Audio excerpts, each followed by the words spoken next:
Señores alumnos y alumnas, buenas tardes. En esta oportunidad, continuando con el ciclo de exposiciones, nos corresponde desarrollar el tema de comité especial. ¿Okay?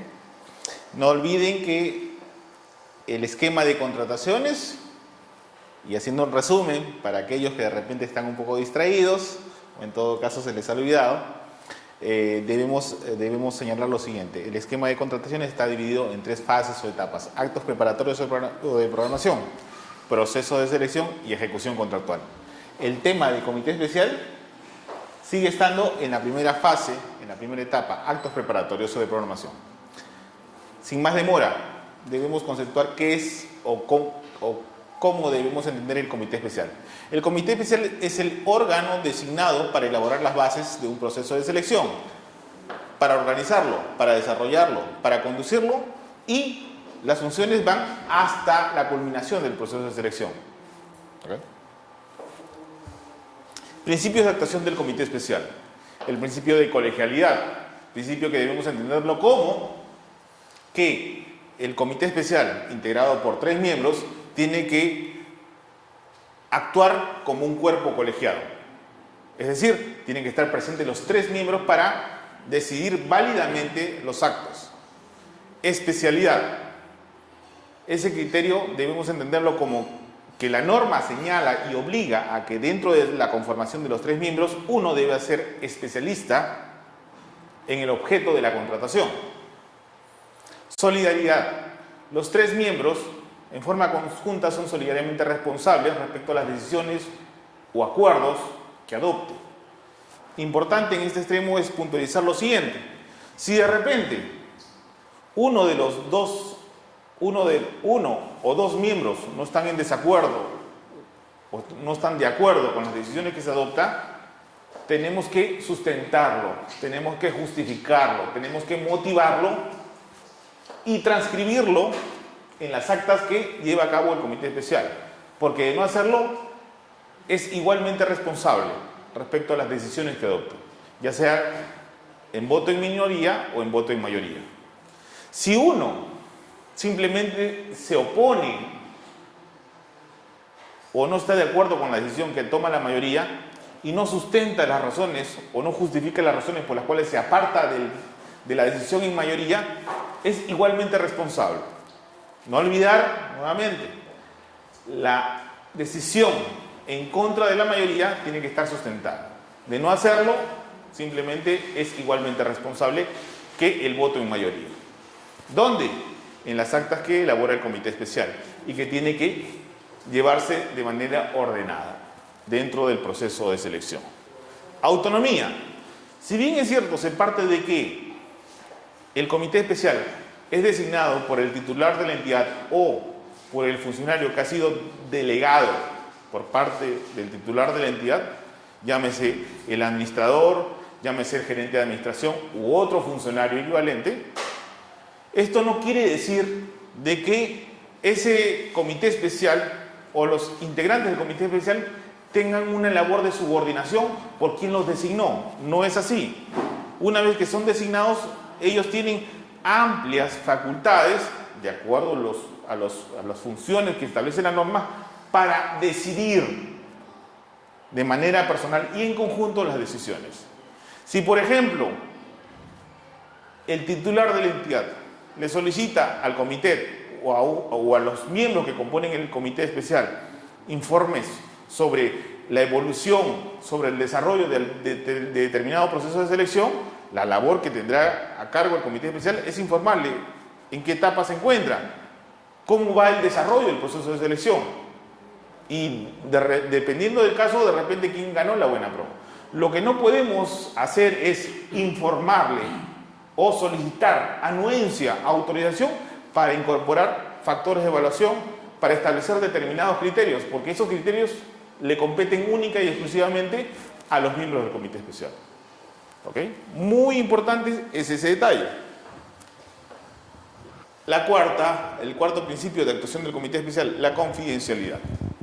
En la medida que la información para elaborar las bases no ha sido pública o no se ha realizado la convocatoria pública, esa información que está sirviendo de sustento para elaborar las bases, solamente lo tienen que manejar los miembros del comité especial. En ningún caso se puede dar información a terceros.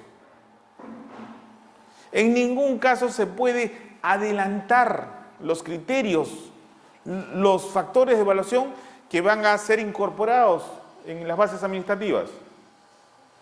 Porque eso va contra el principio de confidencialidad.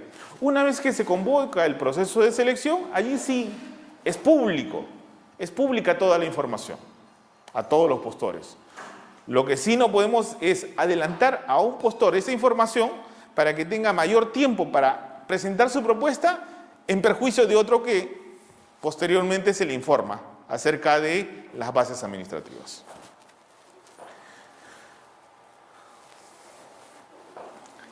El comité especial es de dos tipos. El comité especial ad hoc, designado para cada proceso de selección, y el comité especial permanente. El comité especial permanente se designa para más de un proceso de selección, pero esta condición solamente se aplica en las adjudicaciones directas y en las menores cuantías. No se puede designar un comité especial permanente para lo que es la licitación pública, el concurso público. Solamente se podrá designar comités especiales permanentes para las adjudicaciones directas y las menores cuantías. ¿Okay? También tenemos que hablar sobre la menor cuantía derivada. Hay una menor cuantía y hay otra menor cuantía derivada. ¿Qué es la menor cuantía derivada? Básicamente debemos entender que la menor cuantía derivada es cuando originalmente se convocó un proceso de selección, el cual se declaró desierto, ya sea porque no se presentaron postores o propuestas, o ya sea porque las propuestas presentadas fueron descalificadas. En ese caso, de acuerdo a la normativa de contrataciones, lo que corresponde es convocar por segunda vez. Previamente, antes de esa segunda convocatoria, se tiene que evaluar las condiciones por las cuales ese proceso se declaró desierto. Y luego, convocarlo por segunda vez. Cuando se convoca por segunda vez, lo que corresponde no es declarar o convocar el proceso original, sino convocarlo a través de un proceso de menor cuantía. A esa segunda convocatoria, a través de una menor cuantía, se denomina menor cuantía derivada. ¿Okay? Otro dato importante, esa menor cuantía derivada tendrá que ser conducido, dirigido, administrado. ¿Por quién? Por el comité originalmente designado. ¿Cuándo no es necesario conformar un comité especial? No es necesario conformar un comité especial en las menores cuantías. En las menores cuantías no se hace necesario. ¿Por qué? Porque de acuerdo a la normativa de contrataciones, ¿quién puede asumir esas funciones? Es el órgano encargado de contrataciones. Adicionalmente a ello también, en las exoneraciones no se necesita designar un comité especial, porque esa facultad, esa atribución le va a corresponder al área encargada de contrataciones. En el caso del Banco de la Nación, es la Oficina de Logística. ¿Cuántos miembros? ¿De cuántos miembros debe estar compuesto el comité especial? En este detalle tenemos que señalar que todo comité especial, incluyendo las subastas inversas, los integrantes tienen que estar compuestos de 3 miembros. 3 miembros en todos los casos. Anteriormente se hablaba de un número de 3 o 5 miembros. Ahora, en todos los procesos de selección, va a necesitar designarse solamente 3 miembros. ¿Okay? Importante, de esta designación de los 3 miembros tienen que tener determinadas características. ¿Y cuáles son las características? Que, 1, corresponda al área usuaria. El segundo integrante corresponda al área de contrataciones y el tercero sea un especialista en el objeto de la contratación que se va a realizar. Respecto también a la conformación, tiene que designarse los titulares y los suplentes en forma relacionada. Así, por ejemplo, se tendrá que designar el titular o el miembro titular del comité especial, el segundo miembro titular del comité especial y el tercer miembro titular del comité especial. Y adicionalmente o complementariamente se tendrá que designar también el primer miembro que reemplaza al presidente, el segundo suplente que reemplaza al segundo miembro y el tercer suplente que reemplaza al tercer miembro. Es decir, que haya una correspondencia entre los titulares y los suplentes. ¿Cuándo debe instalarse? ¿Cuándo debe iniciar funciones el comité especial? Luego de la designación de los miembros del comité especial, habrá la obligación en todos los casos de instalarse, de iniciar funciones al día siguiente de la notificación a los miembros del comité especial. Y en este sentido, el titular, el presidente del comité especial, tendrá que comunicar a los dos miembros titulares para la instalación del comité especial. Que en todos los casos, también como ya lo señalé, se tendrán que instalar al día siguiente de la notificación. Okay. En los comités especiales permanentes, solo se exige que uno sea el representante del área encargada de contrataciones. Okay. ¿Quiénes no pueden ser miembros del comité especial? El titular de la entidad, básicamente por la incompatibilidad que tiene el titular de la entidad, porque normalmente el titular de la entidad, una de las principales funciones es la de realizar un control y una supervisión de los actos de la entidad. Y en este caso, si tiene que fiscalizar, tiene que controlar las actividades de una entidad, no puede autocontrolarse, autosupervisarse y por tanto no podrá ser miembro del comité especial. Los funcionarios de control y fiscalización tampoco no podrán ser miembros del comité especial. Los funcionarios que aprobaron el expediente de contratación, las bases administrativas y el comité especial, tampoco, porque obviamente hay que garantizar esa independencia. Los funcionarios y servidores o expertos independientes sancionados, tampoco, porque si pesa sobre ellos una sanción, están impedidos de conformar comités especiales. ¿Hasta qué? Hasta el momento en que dure la sanción. Una vez que termine la sanción, podrán ser nuevamente designados. Un dato importante respecto a la diapositiva. Funcionarios de control y fiscalización. Hace buen tiempo estuve dictando un curso para la Contraloría General de la República y les hice la pregunta del millón a ellos, ¿no? Si los funcionarios del órgano de control de una entidad podrían ser miembros del comité especiales. Al unísono, la mayoría de los asistentes me comentó de que no podrían ser, porque eventualmente, de acuerdo a las normas internas de gestión establecidas por la auditoría, no podían ser miembros del comité especial. De acuerdo a las normas y resoluciones, en algunos casos, las normas gubernamentales de control, me dijeron que no podían asumir esa función. Sin embargo, acá tenemos que hacer determinadas precisiones. La norma de contrataciones es una norma especial que regula las contrataciones que se realizan por parte de las entidades. Contrataciones de bienes, servicios y obras. Imagínense el ejemplo de que de repente el órgano de control del Banco de la Nación necesite la contratación de un contador.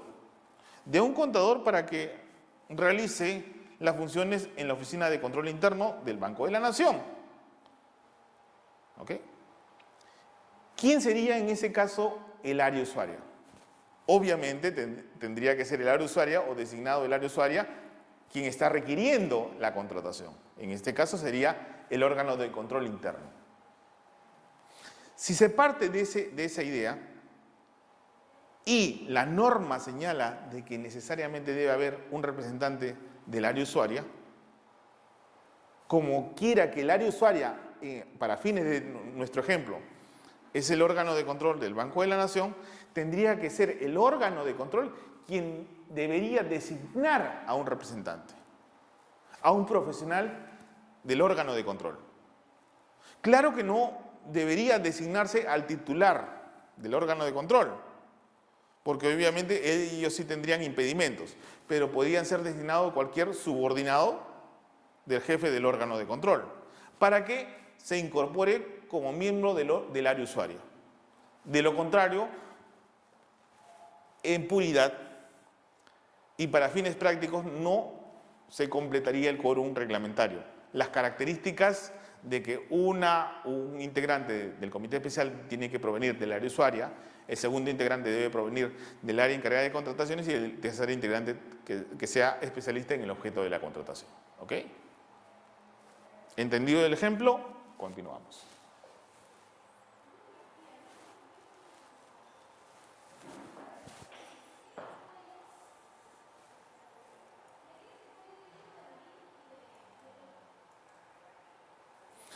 Intervención de los miembros suplentes. Es la pregunta del millón. Si un representante titular, un miembro titular del comité especial ha sido reemplazado por su suplente, ¿puede,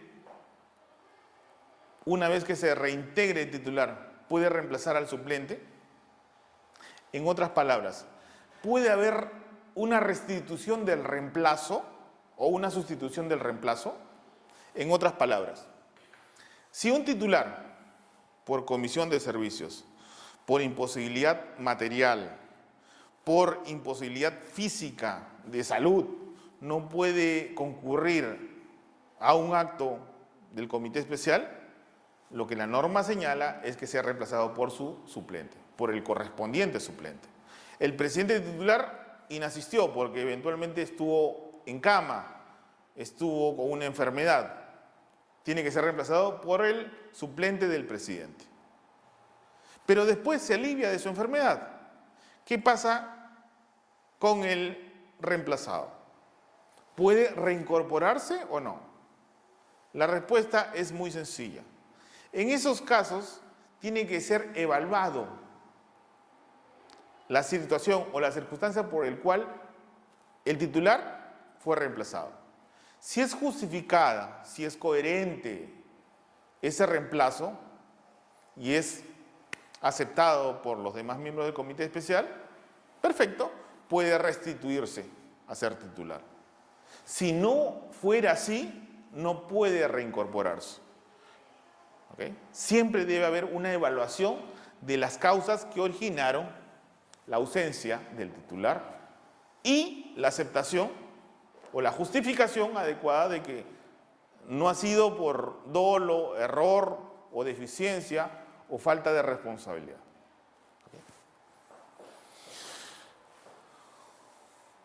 ¿Cómo se toman las decisiones dentro del comité especial? Para sesionar necesariamente tienen que estar presentes todos los miembros del comité especial, todos, es decir, los 3 miembros titulares, claro está. Los suplentes no se convocan, los suplentes solamente entran a tallar, se incorporan en ausencia del titular.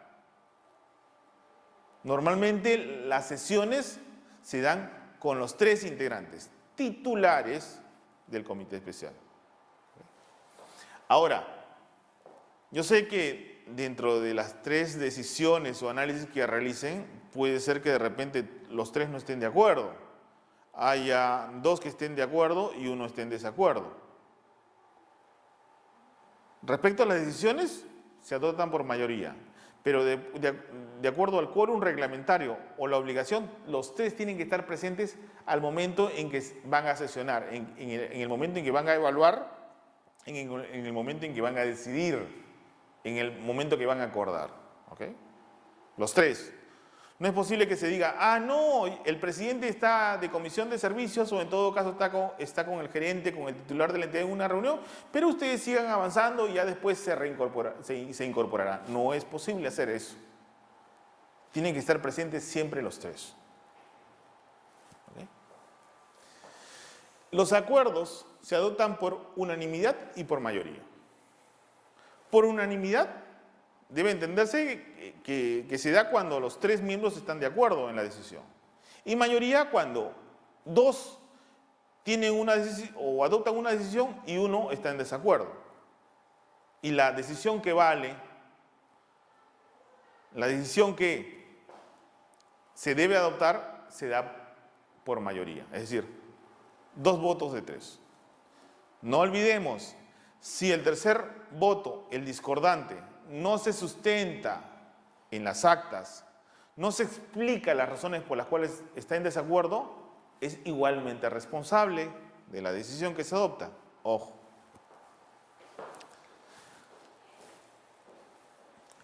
Tomar en cuenta respecto a la información que maneja, que administra el comité especial.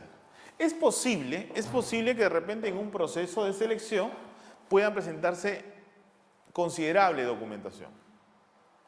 Si se presentara documentación que el comité especial tenga dudas acerca de su credibilidad, de su veracidad, lo que correspondería por parte del comité especial es verificar esa información.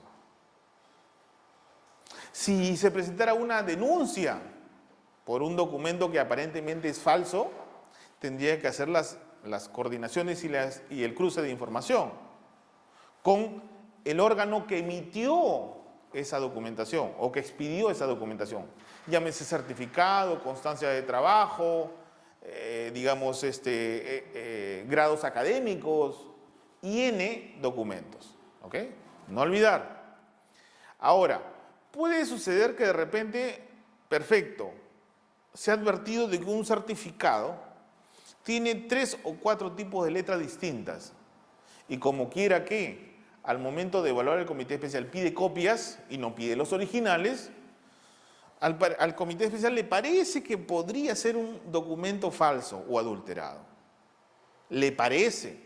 No tiene convicción, no tiene certeza. El hecho de que tú tengas duda o que el comité especial tenga dudas razonables acerca de la veracidad de la información no es mérito, no es argumento válido o razonable para descalificar una propuesta. No, tenemos que hacer los cruces de información y confirmar verdaderamente la autenticidad o veracidad. Puede ser que ese certificado haya sido redactado incorrectamente o en todo caso de acuerdo a los estilos de los certificados tengan diferentes tipos de letra. Eso per se, eso no lo hace necesariamente que sea un documento falso. ¿Ok? Mucho cuidado en eso. Ahora, ¿qué sucede si de repente usted tiene dudas o el comité especial tiene dudas acerca de la veracidad de la información contenida en un documento? Cruza la información a la entidad y la entidad que es el emisor del documento no le responde. Y ya se consiente la buena pro. Una vez que se consiente la buena pro, no se olviden que de acuerdo a las normas, toda esa información tiene que ser transmitida, remitida, entregada al área encargada de contrataciones de la entidad, para que se hagan los actos preparatorios para la firma de contrato. Pero si usted sabe, conoce, tiene dudas acerca de un determinado documento en el cual no se ha podido verificar su veracidad o su autenticidad, lo que correspondería es que le informe al área de contrataciones que hay dudas acerca de la veracidad. Hay una denuncia formulada por un postor para que el área de contrataciones ya sea la responsable, la encargada de verificar y concluir esa fiscalización de información. Competencias del comité especial. Consultar los alcances de la información del expediente de contratación y sugerir modificaciones. Puede suceder lo siguiente. Puede que de repente considere ella que la información, los requerimientos técnicos, llámese especificaciones técnicas, término de referencia o el expediente técnico, adolezca de determinados defectos. Que de repente se quiera comprar una computadora y solamente como especificaciones técnicas se haya señalado 3 o 4 parámetros. Por ejemplo, que tenga una memoria RAM o una velocidad de 1 mega, que tenga un disco duro de 1 terabyte, que tenga de repente 2 entradas USB, que tenga un monitor de 14 pulgadas del tipo LCD y que pese como máximo 2 kilos. ¿Ok? Y ninguna otra condición más. No se señala la utilidad, la finalidad pública, el empleo de esa computadora en función a una necesidad determinada.